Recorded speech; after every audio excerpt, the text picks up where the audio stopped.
காஞ்சிபுரம் மாவட்டம் படப்பையில் ஆல்வின் சர்வதேச பள்ளியில் கூடுதல் வகுப்பறை கட்டிடம் திறக்கப்பட்டுள்ளது.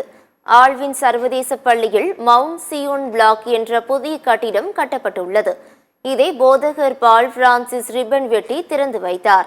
இந்த நிகழ்ச்சியில் பள்ளியின் தாளாளர் முனைவர் என் விஜயன் வாழ்த்துரை வழங்கினார். பின்னர் பள்ளியின் துணை தாளாளர் ஆல்டஸ் ஹக்ஸ்லி, படப்பை பஞ்சாயத்து தலைவர் கர்ணன், துணைத் தலைவர் வினோத், கட்டிட வடிவமைப்பாளர் ஜாக்கப் ஆகியோரை கௌரவப்படுத்தினார். இந்த நிகழ்வில் ஆல்வின் பள்ளியின் இயக்குனர் ரேசல் ஆல்டஸ், மூத்த உறுப்பினர்கள் முனைவர் ரோஸ்லின் செல்லையா, ராஜ்குமார் செல்லையா, பள்ளியின் முதல்வர் ஹெலன் பியூலா, சாந்தி உள்ளிட்டோர் கலந்து கொண்டனர்.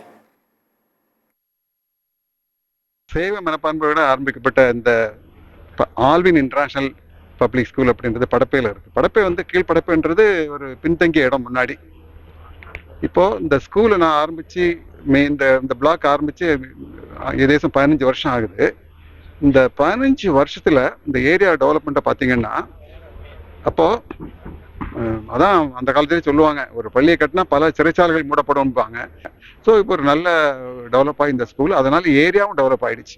ஏரியாவும் டெவலப் ஆகி இப்போ எல்லா விதத்துலையும் பார்த்தீங்கன்னா, நான் சொன்னபடி கார்பரேஷன் லெவலுக்கு ஒரு பஞ்சாயத்து ஏரியா அப்படி வந்திருக்குன்னா நிச்சயமாக இந்த ஆல்வின் இன்டர்நேஷனல் பப்ளிக் ஸ்கூலில் தான் வந்துன்றது சொல்லும்போது எனக்கு ரொம்ப மகிழ்ச்சியாக இருக்குதுங்க.